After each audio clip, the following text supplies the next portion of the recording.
당신이 지금 이 글을 읽고 있는 순간 전 세계 금융 시스템의 핵심을 뒤흔드는 거대한 폭풍이 조용히 움직이고 있습니다.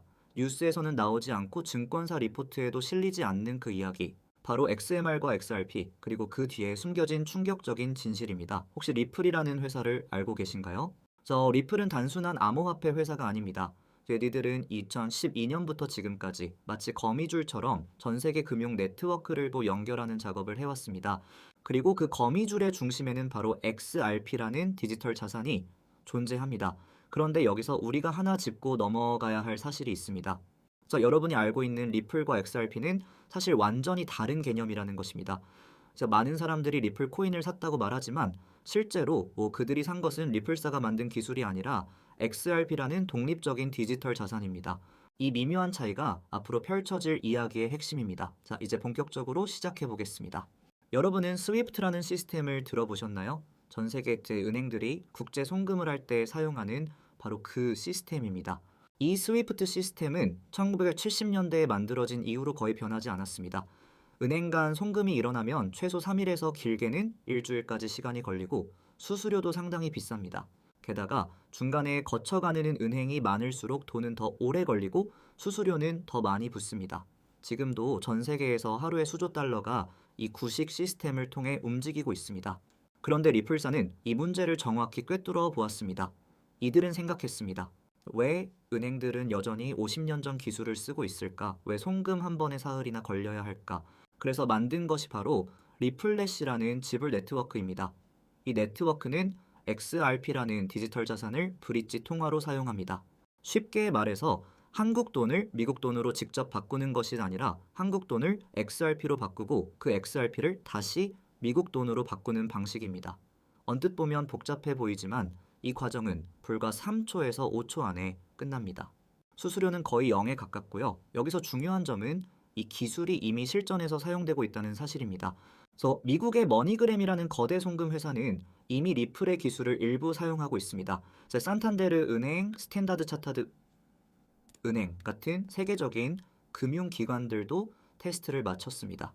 일본에서는 60개가 넘는 은행이 리플의 기술을 도입하기로 합의했습니다. 이 말은 무엇을 의미할까요? 전 세계 은행들이 조용히 그러나 확실하게 이 새로운 시스템으로 이동하고 있다는 것입니다. 하지만 여기에 함정이 하나 있습니다. 바로 XRP의 가격입니다. 리플사는 처음에 이 기술을 만들면서 XRP라는 디지털 자산을 1000억 개 넘게 미리 생성했습니다. 이 중 일부는 시장에 풀렸고 일부는 리플사가 직접 보유하고 있습니다. 그리고 리플사는 매달 정해진 수량의 XRP를 시장에 내다 팔고 있습니다. 이것이 바로 많은 투자자들이 XRP를 싫어하는 이유 중 하나입니다. 회사가 마음만 먹으면 시장의 물량을 풀어 가격을 떨어뜨릴 수 있기 때문입니다. 더 충격적인 사실은 리플사와 미국 증권거래위원회, 즉 SEC의 법정 싸움입니다. 2020년 12월 SEC는 리플사와 그 경영진을 상대로 소송을 제기했습니다. 이유는 XRP가 등록되지 않은 증권이라는 것이었습니다. 이 소송은 단순히 리플한 회사의 문제가 아니었습니다. 만약 법원이 XRP를 증권이라고 판결한다면 미국 내 모든 거래소에서 XRP가 상장 폐지될 수도 있고 리플사의 사업 자체가 미국 내에서는 불가능해질 수도 있었습니다. 그런데 2023년 7월 놀라운 판결이 나왔습니다. 법원은 XRP의 기관 판매는 증권에 해당하지만 일반 투자자들을 대상으로 한 거래소 판매는 증권이 아니라고 판결했습니다. 이는 XRP에게는 부분적인 승리였고 전체 암호화폐 시장에게는 역사적인 판결이었습니다. 이유는 암호화폐가 증권인지 아닌지에 대한 최초의 법원 판결이었기 때문입니다. 하지만 이야기는 여기서 끝나지 않습니다. SEC는 이 판결에 불복해 항소했습니다. 그리고 2024년과 2025년을 넘어 2026년 현재 이 법정 싸움은 여전히 진행 중입니다. 최근 2025년 말에 있었던 항소심에서 법원은 리플사에 추가 벌금을 부과하는 판결을 내렸습니다.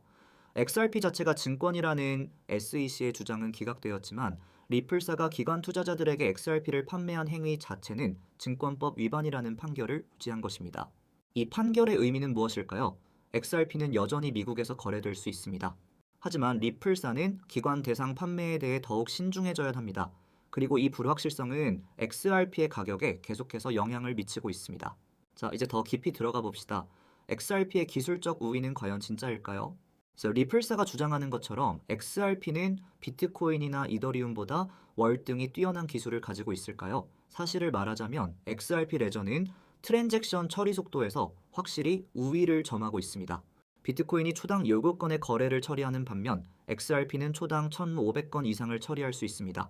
이더리움도 업그레이드를 통해 속도를 높였지만 여전히 XRP의 속도를 따라오지 못합니다.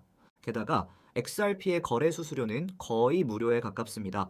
한 건당 0.005 XRP, 우리 돈으로 환산하면 1원도 안 되는 수준입니다. 그렇다면 왜 아직까지도 모든 은행이 XRP를 사용하지 않을까요? 여기에는 여러 가지 이유가 있습니다. 첫째, 은행들은 보수적인 조직입니다. 새로운 시스템을 도입하려면 수년간의 테스트와 승인 과정을 거쳐야 합니다. 둘째, 규제의 불확실성입니다.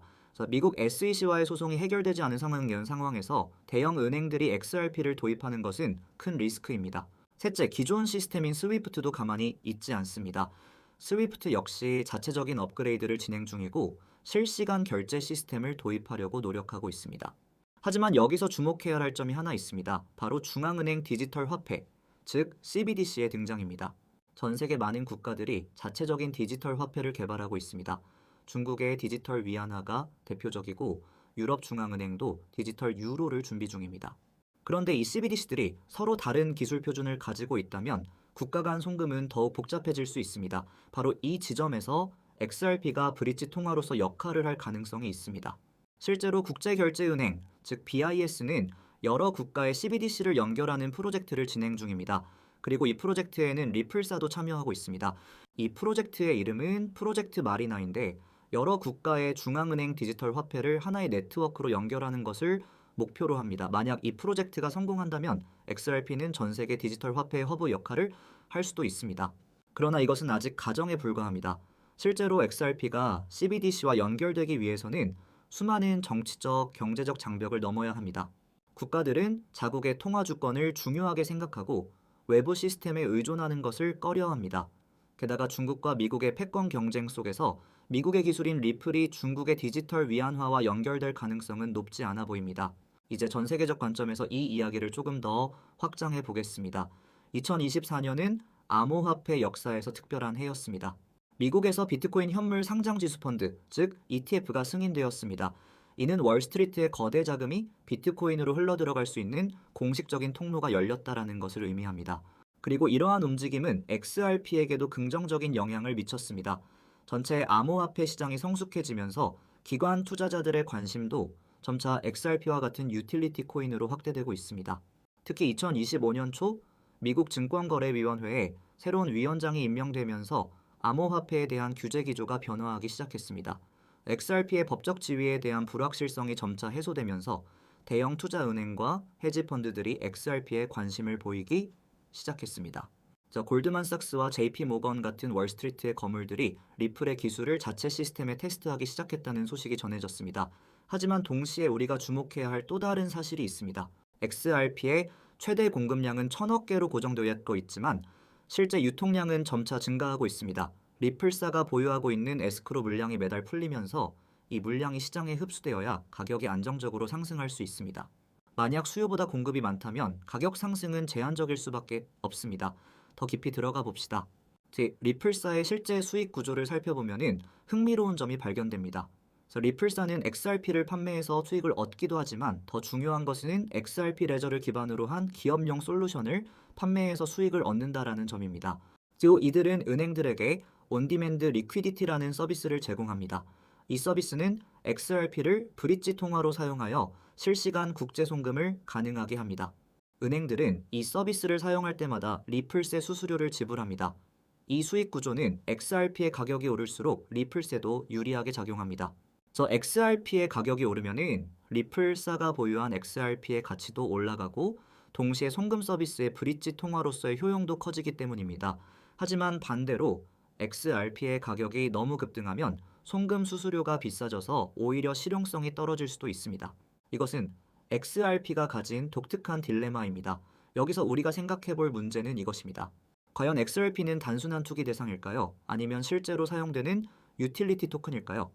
현재 XRP의 실제 사용량을 살펴보면 온디맨드 리퀴디티를 통한 송금량은 꾸준히 증가하고 있습니다. 2025년 기준으로 리플렛을 통한 하루 송금량은 수억 달러에 달합니다. 이는 전 세계 은행 간 송금량의 극히 일부에 불과하지만 그 증가세는 가파릅니다. 하지만 이 숫자를 비판적으로 바라볼 필요도 있습니다. XRP의 일일 거래량 중에서 실제 송금에 사용되는 비율은 얼마나 될까요?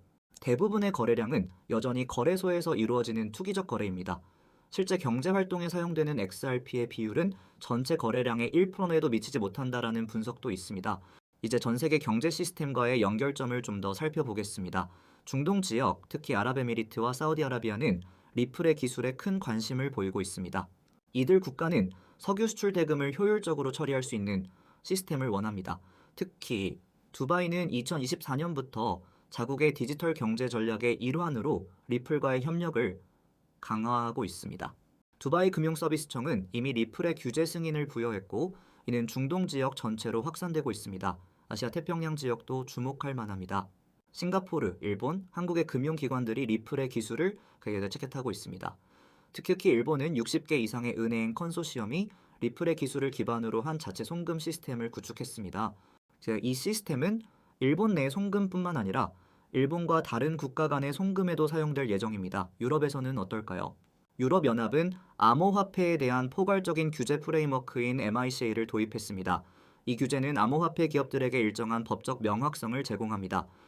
리플사는 이미 아일랜드와 영국에 지사를 두고 유럽 시장을 공략 중입니다. 다만 유럽중앙은행이 발행할 디지털 유로가 XRP와 어떤 관계를 맺을지는 아직 미지수입니다.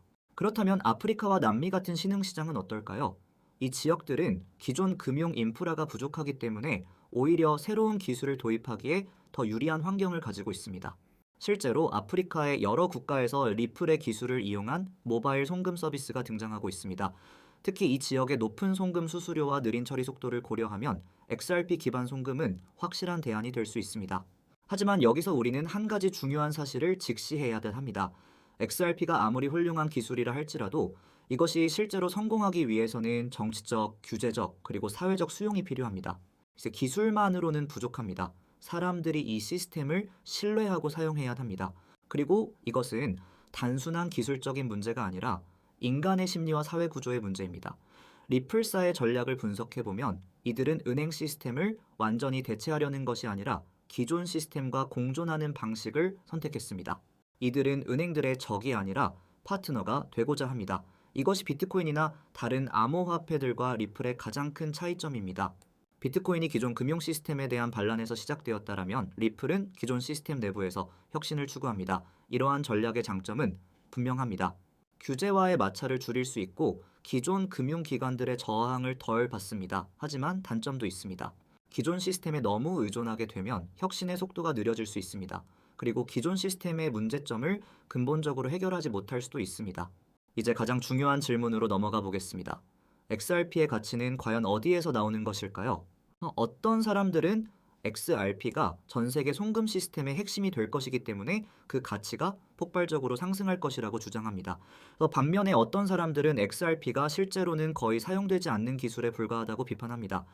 현실은 그 중간에 있을 가능성이 높습니다. XRP는 분명히 실용적인 기술을 가지고 있고 일부 실제 사용 사례도 존재합니다. 하지만 이것이 전 세계 송금 시스템을 완전히 바꿀 것이라는 주장은 과장된 면이 있습니다. XRP가 성공하기 위해서는 넘어야 할 산이 너무 많습니다. 예를 들어 스위프트라는 기존 시스템은 여전히 강력합니다. 전 세계 1만 1천 개가 넘는 은행이 이 시스템을 사용하고 있습니다. 이 시스템을 대체하려면 이 모든 은행들이 새로운 시스템으로 전환해야 합니다. 이것은 단순한 기술적 문제가 아니라 엄청난 조직적, 문화적 변화를 필요로 합니다. 게다가 각국 중앙은행들은 자국의 통화 주권을 포기하려 하지 않을 것입니다.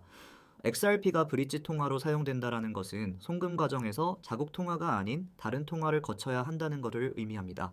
이것은 많은 국가들에게 정치적으로 민감한 문제입니다. 또한 프라이버시 문제도 있습니다. XRP 레저의 모든 거래는 공개적으로 기록됩니다. 은행들은 고객의 거래 내역이 공개되는 것을 원하지 않을 수도 있습니다. 물론 XRP 레저 자체는 거래 금액과 주소만을 기록할 뿐 개인정보는 기록하지 않습니다. 하지만 충분히 정교한 분석을 통해 특정 거래가 어떤 기관의 것인지 추적할 가능성은 남아 있습니다. 여기에 더해 암호화폐 시장의 변동성도 문제입니다. XRP의 가격이 하루 만에 5% 이상 급등락하는 일은 비일비재합니다. 또 은행이 이러한 변동성은 송금 중개 수단으로서의 신뢰성을 떨어뜨리는 요인이 됩니다. 또 국제 송금에서 가장 중요한 것은 안정성과 예측 가능성인데 가격이 널뛰는 자산을 중간에 끼워 넣는 것은 기업들에게 큰 리스크로 작용할 수 있습니다. 리플사는 이러한 문제를 해결하기 위해 다양한 파생 상품과 해지 메커니즘을 도입하려 하고 있지만 아직 완벽한 해결책은 아닙니다. 그래서 이 모든 사실들을 종합해 볼 때 XRP의 미래는 한마디로 정의하기 어렵습니다. 충격적인 성공 스토리가 될 가능성도 있지만 아쉬운 실패 사례로 남을 가능성도 있습니다. 그래서 분명한 것은 이제 XRP가 우리에게 기술과 금융의 관계에 대해 중요한 질문을 던지고 있다는 사실입니다. 진정한 혁신은 기술 자체에 있는 것이 아니라 그 기술을 어떻게 사용하느냐에 달려 있습니다. 앞으로 XRP가 어떤 길을 걸어갈지 그 과정을 지켜보는 것만으로도 우리는 금융의 미래를 읽을 수 있는 중요한 통찰을 얻게 될 것입니다.